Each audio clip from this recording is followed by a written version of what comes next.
Vakar tai buvau pas Lazdijų merį dėl naujo asfalto, tai kaip liepė palaukti kalidoriui, dėl priėmimo, tai kaip ir sėdėjau laukti kalidoriui, taip ir pralaukiau kalidoriui.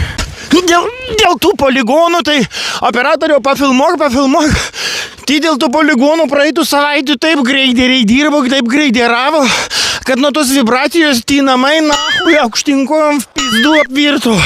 Tai kaip tai žmonėm gyvent?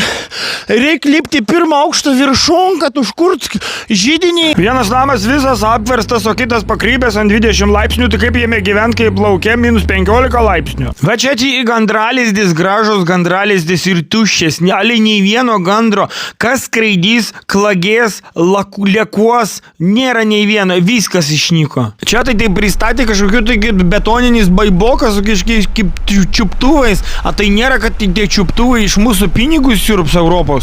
Arba kaip tik, jie nuodija mus per tą čiuptuvus. Tas žiūrovai, operatoriau pafilmuok. Matai dabar maskuoja. Kaip iškirto medžius, viską Lietuvoje iškirto. Ir maskuoja dabar. Operatoriau, einam. Viską Lietuvoje iškirto ir maskuoja su šitom sniego mašinom. Dabar operatorių pafilmuok, kokis tai dalykas buvo.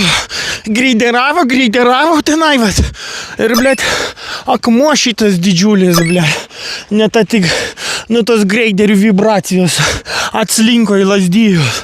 Įdomu, ką Lazdijų merė pasakys, kai aš kitą kas pasieteisiu į kalidorių. Tai operatoriau, tai čia užfilmuok. Vakar irgi buldozeriai greideravo. Čia vakar buvo pieva, lyguma buvo. Sniegai nutirpo ir į tą nugreideruotą vietą ir iškart upė pasdarė. Visą. Įsivaizduojat Lazdijos, visą kapčiamiesčio infrastruktūrą supiso. Tai seniau šisuose vietose šaudydavo, dabar tai čia kareiviai šaudys, tai kaip čia dabar jį? Tai jūs mąstykit.